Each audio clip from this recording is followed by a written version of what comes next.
اللہ رسول نے جو ہمیں وظیفہ دیا اس کو استغفار کہتے ہیں۔ استغفار ویسے اس کا لغوی معنی تو ڈھانپنا ہوتا ہے، یہ غفر سے بنا ہے، لیکن اس کے اصطلاحی معنی یہ ہے کہ جو گناہ انسان سے ماضی میں ہو جائیں ان سے معافی چاہنے کا نام استغفار ہے۔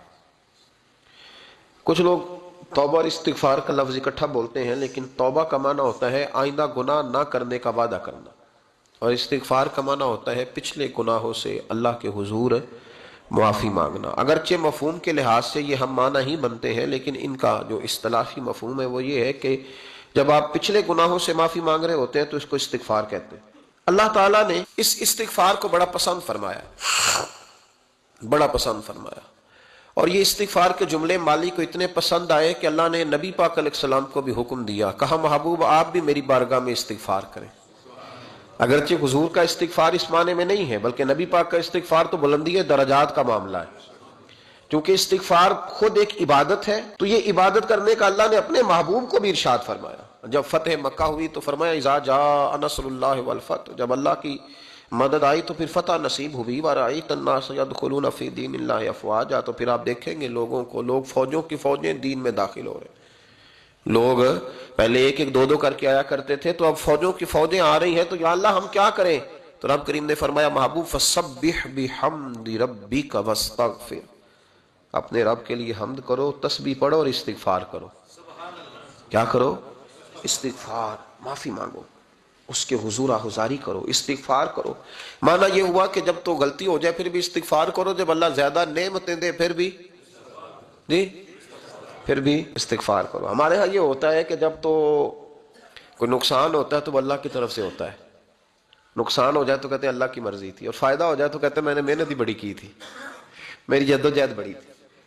ایک بچہ ایک دفعہ میرے پاس کہیں انٹرویو کے لیے جا رہا تھا، تو دعا کرانے آیا، کہنے لگا میں نے وہاں جانا ہے، دعا کیجئے گا اللہ تعالیٰ کامیابی دے۔ میں نے دعا کی، کچھ اس کو پڑھنے کو بتایا، لیکن کامیاب نہ ہو سکا، لوٹ آیا۔ تو میں نے پوچھا کہ کیا بنا؟ کہنے لگا حضرت صاحب بس اللہ کی مرضی تھی، اللہ کی مرضی تھی۔ پھر ایک دفعہ گیا تو نہ اللہ کی مرضی تھی، تیسری دفعہ گیا کامیاب ہو گیا۔ تو بھئی اب کیا بنا؟ کہنے لگا جی جب میں داخل ہوا تو اس نے جاتے ہی مجھ سے پوچھا سب سے پہلا سوال یہ کہ تمہیں جنرل نالج کی بھی کچھ معلومات ہے یا شعبے کے آدمی ہو؟ تو میں نے کہا جناب پوچھئے۔ تو انہوں نے پاکستان کا حدود اربہ پوچھا تو میں نے فٹافٹ بتا دیا۔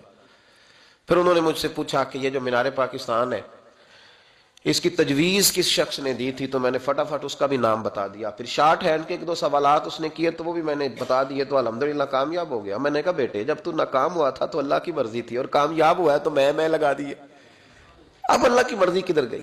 یہ اتنا بڑا نقص ہے انسانی فطرت کا، اتنی بڑی کمزوری ہے کہ معاذ اللہ تعالی ہم کمزوریاں قدرت کے کھاتے میں ڈال دیتے ہیں، اور ناکامیاں قدرت کے کھاتے میں، اور کامیابیاں کیا تماشا۔ حالانکہ ہونا یہ چاہیے تھا کہ جہاں انسان کمزور پڑے تو کہے میری غلطی تھی، میری غلطی تھی۔ صوفیاء یہ سبق دیتے ہیں، اللہ کے بندے یہ پیغام دیتے ہیں کہ جب تو کہیں ناکام ہو جائے تو سمجھ جائے یہ تیری، اور جب تو کامیاب ہو جائے تو سمجھ رہے اللہ راضی ہو گیا تھا، اللہ نے رحمت کر دی، اس نے فضل کیا۔ تو یاد رکھیں استغفار، کئی چیزوں پہ استغفار ہوتا ہے، کئی چیزوں پہ، اور استغفار کا نفع ملتا ہے۔ کیا نفع ملتا ہے؟ وہ سورہ نوح کی آیت نمبر 10، 11 اور 12 میں اللہ نے بیان فرمایا کہ استغفار صرف گناہ سے معافی چاہنے کا نام نہیں، بلکہ استغفار کا تمہیں فائدہ ملے گا۔ کیا؟ رب فرماتے ہیں فَقُلْتُ اسْتَغْفِرُوا رَبَّكُمْ، جب حضرت نوح کی قوم قحط کا شکار ہو گئی، آزمائشیں آ گئیں، تو آ کے حضرت نوح سے کہنے لگے اب ہم کیا کریں؟ تو کیا کہا حضرت نوح نے؟ فرمایا فَقُلْتُ اسْتَغْفِرُوا رَبَّكُمْ، آپ نے فرمایا اپنے رب سے استغفار کرو، اپنے رب سے۔ انہوں نے قحط کی بات کی، انہوں نے کہا کہ کھیتیاں اجڑ گئی ہیں، بارش نہیں ہو رہی، قحط کی بات کی۔ آپ نے کیا کہا؟ استغفار کرو، کیوں کہ انہو کان غفارا، بے شک اللہ بڑا ہی بخشنے والا۔ وہ کیا کرے گا؟ یرسل السماء علیکم مدرارا، وہ تم پر موسلا دار بارش برسائے گا۔ جب تم استغفار کرو گے تو اللہ موسلا دار بارش برسائے گا، ویمددکم، اور وہ تمہاری مدد کرے گا۔ استغفار کرنے والے کی اللہ کیسے مدد کرے گا؟ بِأَمْوَالٍ وَبَنِينَ، تمہیں مال بھی عطا کرے گا اور بیٹے بھی عطا کرے گا، بارش بھی دے گا استغفار کرنے والے کو، اور مال اور اولاد سے اس کی مدد بھی کرے گا وَيَجْعَلْ لَكُمْ جَنَّةٍ وَيَجْعَلْ لَكُمْ أَنْهَارًا، اللہ تمہیں جنت بھی عطا کرے گا اور تمہیں نہریں بھی عطا فرمائے گا، تمہارے لیے جنت بھی بنائے گا، انہار بھی بنائے گا۔ توبہ کا، استغفار کا تمہیں یہ فائدہ ملے گا۔ ایک استغفار ہمارے بزرگوں نے وہ لکھا ہے کہ جب انسان کو اللہ نعمتیں دیتا ہے تو پھر رب کا حکم ہے کہ اس پر شکر بھی کرے، نعمتوں پر اللہ کا شکریہ نہ کرنے پر بھی استغفار کرنا چاہیے کہ اللہ تو نے بڑا کچھ دیا تھا پر میں شکر ادا اس پر بھی۔ ہمارا تو اب یہ حال ہے کہ جو ہمارے پاس چیزیں ہیں وہ ہم کہتے ہیں یہ تو میرا حق تھا، لیکن جو نہیں وہ مجھے فٹافٹ ملنی چاہیے۔ مطلب اگر میرے پاس صحت ہے تو اس کو میں اپنا حق سمجھ لیتا ہوں کہ یہ تو میرا، یہ چونکہ ٹھیک ہے جی، یہ تو صحیح ہے، تندرستی ہے یہ تو ٹھیک ہے، لیکن کار کوئی نہیں، وہ ذرا مل جانی چاہیے۔ اولاد تو میرے پاس ہے، وہ تو میرا حق تھا، میرا رائٹ تھا، معاذ اللہ وہ تو ہم نے حق بنا لیا۔ اور میرے پاس بنگلہ کوئی نہیں، وہ مجھے فٹافٹ مل جانا چاہیے۔ بھئی یہ کس طرح تیرا حق تھا، کس حساب سے؟ یعنی جو چیزیں ہیں ان کو سنبھالنے کی فکر نہیں ہے، اور جو نہیں ہے ان کے طلب کی فکر لگی ہوئی ہے۔ شکر نعمت کو محفوظ کر دیتا ہے، شکر نعمت کو محفوظ کر دیتا ہے، اور ناشکری نعمت کو لَئِن شَكَرْتُمْ لَأَزِيدَنَّكُمْ وَلَئِن كَفَرْتُمْ إِنَّ عَذَابِي لَشَدِيدٌ۔ اللہ فرماتے ہیں شکر کر میں تیری نعمتوں میں اضافہ کر دوں گا، اور ناشکری کرے گا تو عذاب دوں گا۔ شکر نہیں نہ ہوتا، شکر نہیں ہوتا۔ دیکھیں نا، 100 روپے ابا جی نے دیا ایک بچے کو اور اس کو کہا کہ جا دکان سے کچھ چیز لے آ، تو وہ 100 روپیہ اس نے رستے میں جاتے کہیں پھاڑ دیا، جب گوا دیا تو اب وہ والد سے دوبارہ 100 مانگتا ہے، تو والد کہتا ہے کہ پہلے 100 کا تو نے کیا کیا؟ نہیں سمجھ آئی آپ کو میری بات؟ پہلے 100 کا کیا کیا؟ تو وہ کہے گا جی باپ میرا دل کرتا تھا میں نے پھاڑ دیا۔ جوان بچہ ہے، سمجھدار ہے، 12-14 سال کا ہے، میرا دل کیا تھا میں نے پھاڑ دیا، ختم ہو گئی بات۔ تو ابا نیا 100 دے دے گا؟ سبحان اللہ، کتنے خوش ہو کے آپ کہہ رہے ہیں نہیں دے دینا سو، یہ کیسے ہو سکتا ہے؟ بھائی کروڑ پتی والد بھی ہو تو 100 کا نوٹ دوبارہ دیتا کیوں؟ بیٹا نہیں اس کا پیار نہیں، کیوں نہیں دے رہا؟ وہ کہتا تو نے میرے پہلے 100 کی قدر نہیں ڈالی، نیا تجھے کیسے مل جائے؟ تو نے خیال ہی نہیں کیا، تو نے جدوجہد ہی نہیں کی، تو نے۔ حضرت مولانا رومی نے مثال دی ہے، جناب رومی فرماتے ہیں کہ بغیر محنت کے لوگوں کو اللہ نے نعمتیں دی ہیں تو انہوں نے شکر ہی نہیں ادا کیا۔ اندھے سے پوچھ آنکھ کی قدر کیا ہے، پوچھ اندھے سے، پوچھ معذور سے کہ ٹانگوں پہ چلنا کتنی بڑی نعمت ہے، کبھی پوچھ اس سے جس کا مکان تو ایک کنال میں ہے پر رونے والا بچہ کوئی بھی نہیں، پوچھ اس سے جس کی جیبیں دولتوں سے بھری ہوئی ہیں پر کوئی نہیں کہتا کہ ابا 10 روپے دینا، پوچھ یہ کتنی بڑی تکلیف ہے۔ حضرت رومی نے لکھا ہے، وہ فرماتے ہیں کہ ایک والد تھا تو اس نے بڑی دولت کمائی تھی، تو اس کا بیٹا بے دریغ ہی اڑاتا رہتا، کبھی ادھر پیسے بھگا دیے، کمائے نہیں تھے نا، محنت نہیں نہ کی تھی، کمائے نہیں تھے۔ والد بڑا سمجھاتا تھا پر سمجھ نہیں آتی تھی، لیکن اس کے ابا کے ذہن میں ایک بات آئی، وہ کہنے لگا بیٹے یار میں کنگال ہو گیا ہوں، اچانک حالات خراب ہو گئے، ایک آنا مجھے چاہیے، دوائی خریدنی ہے، کہیں سے لے کے آؤ۔ اس نے کہا ابا مسئلہ ہی کوئی نہیں، یار ہی بڑے ہیں، بہت سارے لوگوں کے ساتھ رات میں جاتا ہوں روٹی کھانے ہوٹل میں، کئی ہیں جو میرا انتظار کر رہے ہوتے ہیں، فیس بک والے اور جناب وہ سیلفی والے، بڑے سارے ہیں جو کہتے ہیں تیرے بغیر گزارا ہی نہیں، بڑے ہیں جو روز سویرے اٹھ کے پہلے مجھے السلام علیکم کا میسج کرتے ہیں، پھر اس کے بعد کسی اور سے، بڑے ہیں کوئی مسئلہ ہی نہیں۔ ایک کے پاس گیا، ایک آنا چاہیے، اس نے دے دیا، لا کے ابا کو دیا، تو ابا گھر کے اندر جو امیر لوگ ہوتے تھے گھر میں کنواں کھدوا لیتے تھے، ابا کنویں کے کنارے بیٹھا تھا، جب بیٹے نے آنا لا کے رکھا تو اس نے پانی میں پھینک دیا۔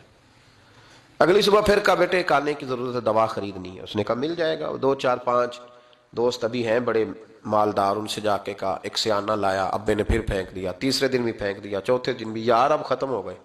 کچھ آہستہ آہستہ دوستوں کو پتہ چل گیا کہ کنگال ہو گیا، خبر پھیل جاتی ہے نا، اب بھوکا ہو گیا، اب آہستہ آہستہ موبائل بند ہونے لگے، آہستہ آہستہ جو ہے وہ نمبر بلاک ہونے لگا، حالات بگڑ گئے۔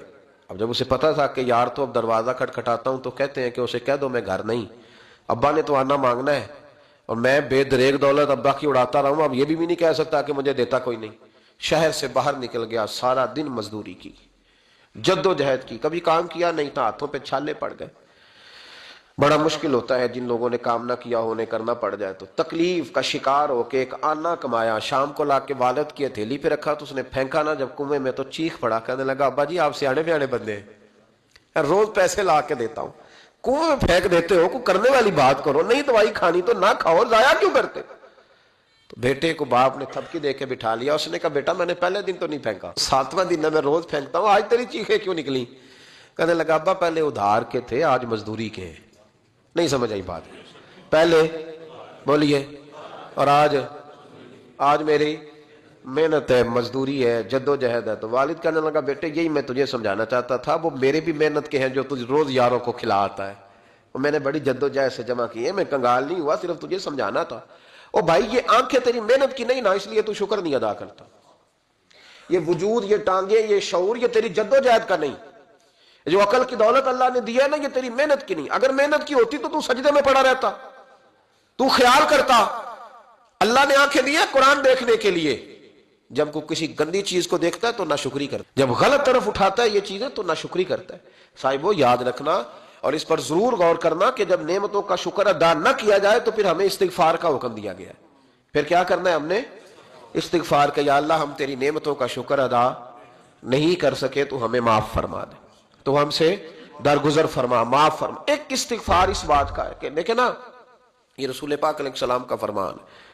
یہ حدیث امام راضی نے لکھی ہے، اور نبی پاک کی فرمان کے لحاظ سے جو چیز ہمارے سامنے آئے نا اس پر ہماری آنکھیں بھی کھول جانی چاہیے، دل بھی کھول جانا چاہیے کہ کوئی خاص ہی بات تھی جو حضور نے بیان فرمائی صلی اللہ علیہ وسلم.